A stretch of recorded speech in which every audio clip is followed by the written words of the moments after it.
Hello and welcome to the first official edition of Montgomery Talk. I'm Doug Tallman, senior reporter at Montgomery Community Media. Today I'm speaking with Nancy Navarro, who yesterday was elected president of the Montgomery County Council. She is the only woman on that body, and I hope to talk to her about that in a little bit. But today we'll be talking about county government, politics, and especially the council and what County Executive Mark Elrich should do in his first steps to rule the largest county in Maryland. But before we talk more about the county, I wanted to talk about two national headlines. First is today is the National Day of Mourning for President George H.W. Bush. And I just wondered what your thoughts were on the president, Ms. Navarro. Yeah, well, thank you so much for this invitation. I think today really should be a day of reflection, and I think a day also of gratitude to everything that this president contributed to our country. More than anything for me, it's a bit of a nostalgia day today because he represented, I believe, the best in what presidents, regardless of your political background, really had to offer to this country in terms of leadership and in terms of really safeguarding our institutions and preserving our values. And it is a moment, I think, also to reflect, to say, I think, thank you, and of course, condolences to the family, but also for us to have another opportunity to recommit ourselves to that type of exemplary, I think, leadership in terms of maintaining our institutions of democracy very strong. Not that people always agreed with the, particular agenda or some of the decisions, but boy, is it different today. And so for me, I think that's been very much on my mind. Oh, okay. Well, the second headline I want to ask you about is an entirely different arena. Alexandria Ocasio-Cortez yesterday said she's going to pay her interns $15 an hour. And I was curious, what do interns for the county make, and if there's any thought that should be reflected in Rockville as opposed to? Yeah, well, a very interesting little story here. I actually am one of the founding members of a nonprofit movement, an effort called Pay Our Interns, that Carlos Vera here, a very young Latino young man who was a graduate of American University, started this movement. This organization now is national. And this is what sparked Congress to begin to pay their interns. I think that Senator Chris Van Hollen was the first one who pledged to do that, actually in one of our local Democratic Central Committee balls, where Carlos actually was the keynote speaker. I actually invited him to speak. So I have a little bit to do in a very indirect way with this movement. Here in our county, at least council members have the ability to have interns, and we have the ability to pay them as well. And I know I have had interns who have always been paid. And I believe very strongly in that. So I think that we have set the example here for quite a while. Okay. And I assume they're being paid minimum wage? Oh, absolutely. Yeah. Okay. Well. And more. Well, yeah. I've worked for 3 news organizations that had interns. 2 of them paid. 1 of them did not pay them. And that news organization is no longer with us. So. Yeah.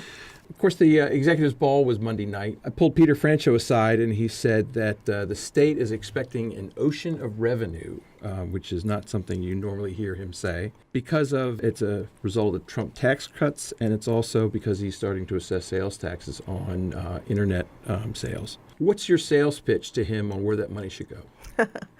Montgomery County has a lot of needs. Montgomery County has obviously always been at the forefront of economic growth, but we also have a number of areas where we need some additional help, mainly when it comes to education aid. And really to address some of the challenges that we have with poverty. So we have, I think, weathered the recession quite well, but it's not as if we have been able to come out and done many of the things that we'd like to do. We're very, very mindful of the fact that, this is not a time to think about additional sources of revenue like tax increases. So my message to my friend Peter Francho is to remember us and remember how much we contribute to the state coffers, and please make sure that we get our fair share.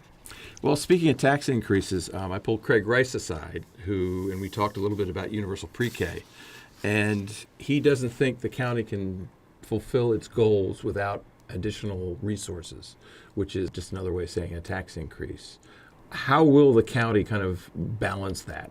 A desire to not raise taxes, but also a desire to expand education services so expensively? By doing the hard work. I mean, we need to, I think, especially right now, we have this amazing opportunity with a new administration to take a very hard look at what we have in place already. I mean, we have quite a number of assets in place that we can leverage in order to push forward this agenda of early care and education. I think we also have to be realistic about the notion that it's going to have to be a phased-in approach. We did that before with all-day kindergarten, for example. When that initiative took place here in Montgomery County, we started in the areas that had been identified as having the highest poverty, the highest mobility rates and ESOL rates, and we started there. It makes sense. I mean, it's like doing triage work, and then you phase it in. And so to me, I think this is a very auspicious moment, because one thing I've been discussing with County Executive Elrich is that we do need to be bold. We need to put forth a 4-year plan, but we should start with the low-hanging fruit so that he can have an opportunity also to take a look at the county's finances very carefully and where it is that we can perhaps then identify sources that can be dedicated to this endeavor. So I'd like to back up a second. Since you mentioned so much about education, I think we should point out that you spent 5 years. 5 years on the Montgomery County Board of Education before you ascended to the County Council, and you've been in the County Council since 2009. Correct. Yes. So this is your 9th year, if I can do the math correctly. Yes. It would be one more term before your term limited. Yes. But even before that, is what I'm kind of interested in is you were born in Venezuela. You spent 10 years there. In Venezuela? Yes. No, I was born and raised in Venezuela, but in 1975 I came to Rolla, Missouri with my parents because my father was doing graduate work there at the University of Missouri, Rolla. So I was there for 2 years, which is when I learned English. Went back to Venezuela and went through, what's middle school, high school, and then convinced my parents in some magical act to allow me to come back to the United States to go to college, and they sent me to the University of Missouri, Columbia. Pardon for the errors. It was no problem. It was from Wikipedia, I admit. Time to correct that. But the reason why I bring it up is I'm curious how that time informs your public service today. I mean, what is it about what you have, essentially what you've experienced, but certainly what you've experienced overseas and being a county council person here in Montgomery County? I absolutely had such a huge impact. One of the first things that it did for me is that it really highlights this notion that we are not one-dimensional beings, right? That, even for somebody like me who grew up in Venezuela, I grew up in a middle-class family and grew up with a lot of opportunities, but at the same time had parents who had come from very humble beginnings and instilled in me the love of education, but also giving back. And so that was very much ingrained. But having had the opportunity to come to the United States at age 10 also opened my eyes to the possibilities that existed throughout the world and the different types of institutions that existed and different types even of government. Even at that time, I was looking at those type of things and noticing certain things. So it really did shape me as being somebody that has a very expansive view of the world, while always recognizing that, excellence is not finite, and that we have a responsibility to address issues of those who are the most vulnerable, while keeping in mind that we need to engage in very aggressive economic development strategies. And so that's why I've never been someone who would auto-label myself, as being leftist or on the right or, To me, it's about being realistic and pragmatic. And so that, I think, I've brought into my public service. But I do think that I have this additional edge, which means that I can navigate in and out of lots of different communities in a very seamless fashion, because I had to do that at a very early age. What are your priorities going into this year as being council president? My number one priority is the commitment to help shepherd the work of this body. I did have the opportunity to serve as president of the Board of Education twice, and then once at the County Council in 2013, at a time when we were just recovering from the recession. This year is critical. This is when we're ushering in a new era of leadership in Montgomery County. And so I am very clear that my first job is to shepherd the work of the body and assist my colleagues in achieving that, especially those new colleagues who are all really, wonderful folks. But really, that's my number one priority. Aside from that, I do want to spend 2019 working on an equity policy. We will begin that work in January with the goal of having passed a piece of legislation by the fall of 2019. To have it effective 2020 in January, so County Executive Elrich can begin his work of implementing implementing this throughout. That's going to be really critical. Continuing to enhance our work with education, which seems to be always an endless responsibility that we have, and navigating, our budget process, because even though the state has announced, and that's a great thing, that they have an increase in revenues, we haven't received, I hope that we receive by December 11th, our own numbers. But we have so many challenges in the fiscal realm, especially with our debt service, for example, the continued growth of enrollment in our school system. And as I said before, the growth in poverty. A lot of people don't realize that we have about 56,000 students that receive free and reduced meals, which is an indicator of poverty. So all of this is interconnected. And to me, I think, again, being that it's the first year of a new administration, a new year with a new reconstituted council, that's going to be part of the work, is kind of helping guide everyone so that we can have a successful budget and also successful initiatives.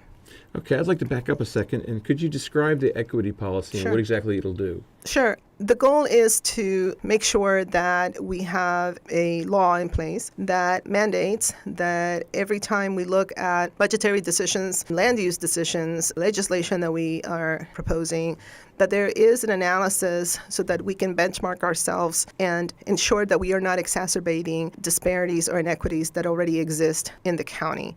And this is important because if you think about being fiscally responsible, and if you think about how are we using our taxpayers' dollars, obviously we want to know that we are making an impact and we are achieving the results that we are set out to achieve. If inadvertently what you're doing is exacerbating these disparities, then obviously you're not being good stewards of our taxpayers' money, because you're going to have to come back and remediate. And the one way to do that is for us to benchmark ourselves, to know where we are, to understand how it is that we're moving the needle or not.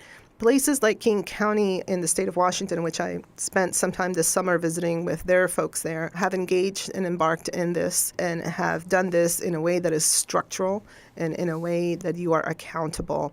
So that's why for me it was important to spend a year doing this. This is a deliberative work. This is not something that you just come up with and say, hey, here's the bill, let's do it. So we're going to, engage experts and look at best practices. We're going to engage in a robust community engagement process and then come back with a piece of legislation that, again, is structural. I am very, very adamant about the fact that we cannot depend on whoever gets elected to these positions to be asking these questions, especially when you look at who we are in Montgomery County in 2018 going forward. So that's why this structural piece is so important to me. Well, when you talk about equity, most people have in their minds assorted protected classes that need that sort of protection. But I've been spending some time up in Poolesville, and there's some folks up there who are saying that, okay, we can't grow. We're not going to have the votes to be able to get somebody elected who can fight for our what we need, but we've got a dilapidated high school. We have difficulty getting access to county services. Would a law like this apply to them, or would it only apply like in other ways? Yeah, so this particular effort is going to look at racial inequities and disparities, right? Because, again, when you look at the demographics of the county and you see, we have 5 councilmanic districts. 4 of those 5 are majority people of color. When you look at that disparities in academic achievement and access to health care and access to higher education and access to transportation, even when you look at issues like land use decisions vis-a-vis amenities or revitalization projects, et cetera, that disproportionately affect those communities. And so, again, as that segment of the community continues to grow, if we are not responsive and invest our dollars in ways that close those gaps, it's just not going to be sustainable in terms of budgetary decisions. So that's what we're going to look at. Now, there are, I think, some really wonderful consequences of having the discipline of looking at things through this equity lens, because then when you also look about population in our county that is aging, right? So when we do make our land use decisions, we can look at that as well. And even though that is kind of outside the scope of racial inequities, it does give you the discipline to look at how are we responding to our constituents in terms of the trends that we are seeing. So in essence, back to your question, I think that is something that then would be a lot more apparent as we, again, go through this very disciplined process moving forward. Okay, we want to take a quick break. You're listening to Montgomery Talk. I'm Doug Tallman, senior reporter at Montgomery Community Media, and we're talking with Council President Nancy Navarro. MCM, your community media center, is making Montgomery County a great place to live through programs like 21 This Week. Montgomery County's hardest-hitting political talk show keeps you up to date with the local political scene. Montgomery Community Media. Our middle name is Community. And we're back with more Montgomery Talk with Council President Nancy Navarro and our discussion about county government. We just ended talking about Poolesville, and I just want to bring that up again because I know that community is going to be fighting once again for a new high school. I believe there's some money in the CIP to do some planning money for that. How do you think the council sees a new high school for Poolesville? Is it high on the list, low on the list? Wow, I mean, that's a tough question. I don't think I would feel comfortable defining something as high or low on the list, especially because there is a very robust process that the Board of Education engages in. And, I defer to their judgment in terms of where things are. What I do know is that every time we get the request from the Board of Education through the executive via the CIP, we have literally bent over backwards to make sure that we address the most pressing needs that exist in terms of facilities in the schools.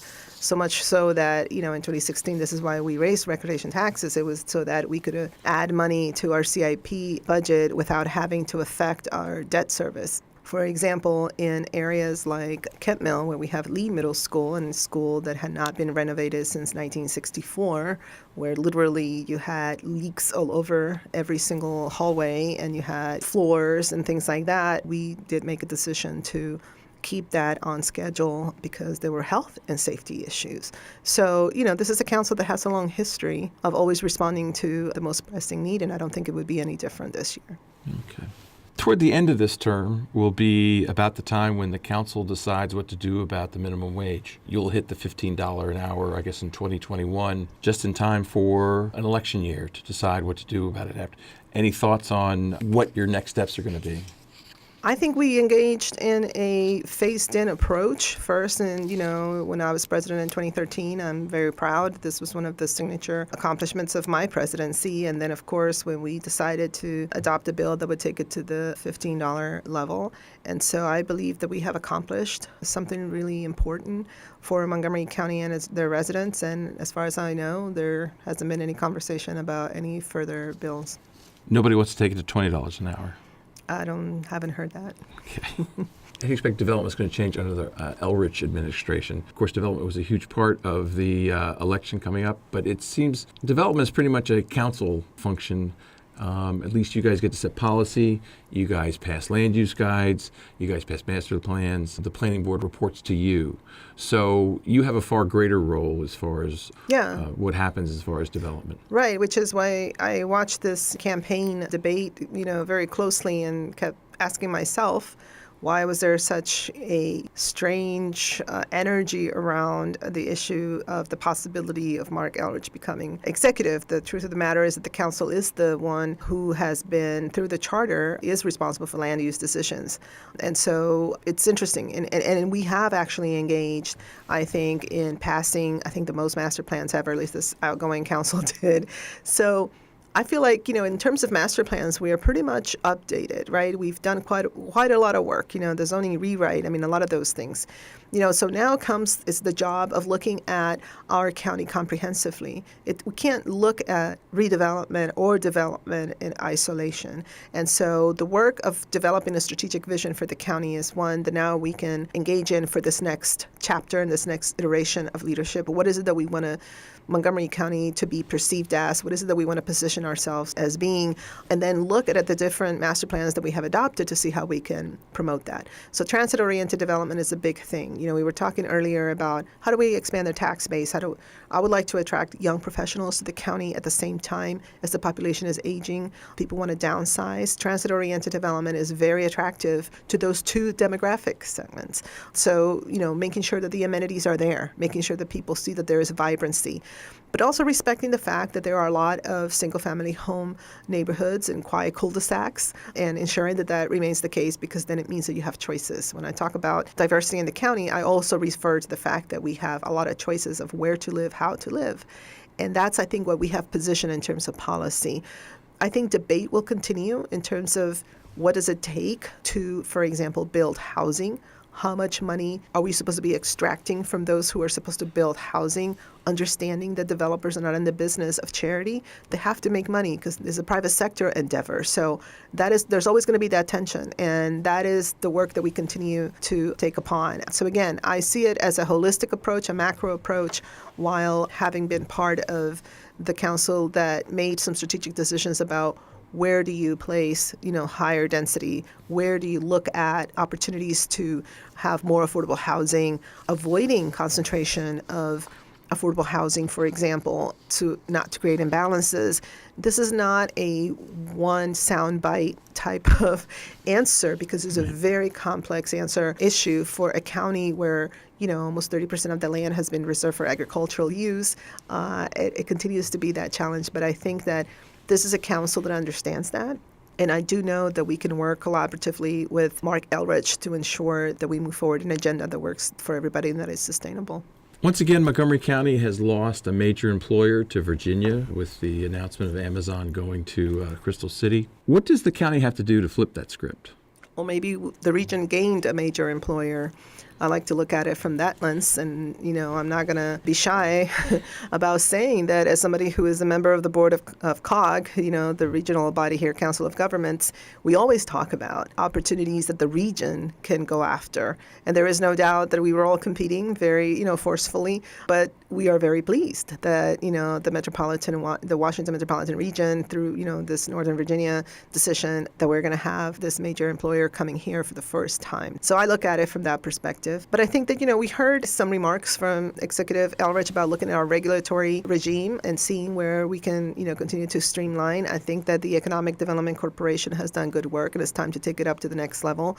I believe that our Workforce Montgomery needs to definitely take a very close look at what they're doing and how we're aligning the creation of this workforce pipeline. We have to look at, again, the quality of our schools and where is it that we can incentivize and where is it that it's appropriate to do that in order to attract companies. But undergirding all of this is, I'll refer back to the master plans that we adopted, right? We have, for example, Viva White Oak, we have really positioned some redevelopment projects and master plans around different federal entities that we have here in the county, which is huge assets for us to be able to provide that synergy and that ecosystem to put ourselves on the map as a bioscience, life science hub. And if we have the right, prepared, qualified workforce pipeline, if we have quality education institutions, if we have quality of life, and then we have already set the stage for this future redevelopment in the private sector, we have all the ingredients, and now we just need to go out there and be very, very aggressive in creating those opportunities and really wooing all of these startups and other companies that would find this to be super attractive. So I feel that this is the next level of work that we have to do, and we have to be razor sharp, I think, intentional and strategic about it, and we will succeed. So I think that my colleagues on the county council understand that, and even though for a very long time there was always this question about who is in charge and who owns the economic development strategy for the county, because traditionally it had to be the executive's purview, given that that person oversaw the economic development department. Now we're sort of in a different space, and we're all working on it together, and we will continue to do so. Okay. Well, speaking of aggressiveness, how aggressive is the county going to be at going after Apple? I understand they want a new campus. Well, we will dust off many of the proposals and opportunities that we put together in the package for Amazon and get to work. I think that would be a really wonderful opportunity as well. This morning, Andrew Friedson did a walking tour of Bethesda. One of the issues that came up over and over again was the pedestrian safety, particularly around the construction. Mm-hmm. I think he wanted to bend over backwards to not point things out, but Marriott has kept a pedestrian walkway so that you can cross along Woodmont Avenue and Wisconsin Avenue without having to go in the middle of the street, whereas there's a project just a block away, which is just as big or almost as big, and they're redoing the sidewalks on both Woodmont and Wisconsin. It seems like it's just a no-brainer to try and tell these companies, leave a sidewalk somewhere. What does the county need to do about pedestrian safety, and why can't it solve that problem? Wow, maybe the question is, why is this a challenge throughout the country? Obviously, as you're growing and as we are seeing also more density and more pedestrians trying to negotiate roadways, this continues to be a challenge, I think, throughout the nation. I mean, we hear it a lot with large jurisdictions. We, as you probably know, just had a session that actually I requested in order to sit down with the state folks and really come to some agreement around streamlining our cooperation, because this arrangement where many of these avenues and these, streets are state highway streets that you have to go through another sort of layer of bureaucracy to respond quickly when you identify certain immediate needs. And also, even though, we have a very robust plan, we have advisory groups, we have Vision Zero, et cetera, we need to work together with the state, to identify increased funding, going back to this issue, but also, B, whenever it involves state, roads, and most of these large arteries are state roads, the ones that have numbers, to allow us to be able to respond very quickly to make those tweaks and those changes. So there is a lot of energy right now and a lot of work going through. Mm-hmm. We were very pleased with the tone of, the desire to work collaboratively, and we'll continue to work on that very, very squarely. I've told this story to a number of people. I'm sorry, I don't think I've ever told you, so I feel free to dust it off. US 40 goes through the west side of Frederick. 15 years ago, some boys tried to cross 40, got hit. It was a horrible accident. And the city tried to figure out how to solve the problem, and they put a fence down the middle of the median strip. We haven't had that problem in 15 years. It seems like a fence would solve Veers Mill Road, Georgia Avenue, a lot of these major arteries. Actually, there are fences that have been put in medians. I can tell you, like on Randolph Road, on Georgia Avenue, there have been, particular high traffic areas where that has happened already. So it's something that is definitely being done. Okay. Yeah. All right. So I definitely wanted to talk a little bit about the fact that you're the only woman on the council. In fact, on your inauguration day, we had a picture of the 9 of you lined up and posted on Twitter, and someone responded, #TooManyMen. In a county that is as progressive as Montgomery County, it seems as though a failure in that women just don't seem to have made it to the county council now. We've added women to the House of Delegates. I don't think there was a change in the state Senate. The entire school board is women. Mm-hmm. But so many services are decided by the county council that it would seem as though cutting the number of women on the council in half, essentially, in this last election seems ridiculous, considering that a dozen qualified women ran for the at-large position and couldn't break through. Is it a glass ceiling? I don't know. What is wrong? We should have an entire podcast dedicated to this conversation. When I ran in 2008, I was one woman running. I think there were like 8 men. And in 2009, I was the one woman running against also about 8 or 9 men. So I'm very familiar with the barriers that exist for women to, number one, step up. Just doing that, it's not an easy thing to do. But then once you step up, to be taken seriously, and also to tap into the infrastructure needed to run very competitive campaigns. Now, what I've said already also publicly is that, I lost in 2008 and I ran again in 2009. And so my message to the very qualified women that ran this time is to, lace up their running shoes and right now start running for 2022, because there will be openings coming up on the county council, and that is something that you must do. But it is true that we have to also take a step back and understand that the barriers do exist. And I'll be completely honest, as I said earlier, was born in Venezuela. It's a Latin American country. I'm the oldest of 4 siblings, 3 girls, 1 boy. My father actually was quite a feminist. I didn't realize that until I grew up, in terms of how he laid it out for me that I could do whatever I wanted. So I never saw the world from that lens until I think it became so apparent once I got into politics. And even now, serving on the county council for all these years, I told the joke about, being on the receiving line at the ball and the husband of a very prominent leader in the county mistaking me for George Leventhal's wife, people mistaking me for Mike Knapp's staffer. And I mean, there are so many stories, or me putting forth certain proposals and then having male colleagues co-opt those proposals and put them forth as if they're their own. And the media covering my male colleagues, if I had to probably do some kind of analysis, it would be very apparent that time and time again, it's as if I don't exist, or I'm only described as a leader for the immigrant community or minorities community when I've been chairing the Government Operations and Fiscal Policy Committee, when I have been really involved in a lot of different policy areas. And so the glass ceiling per se doesn't stop at being elected. It's about really blazing that trail and just occupying this space that I hope will begin to chip away at what is implicit bias against women being in leadership positions. And I say that again as somebody who didn't come into this with that lens, but I have experienced it firsthand.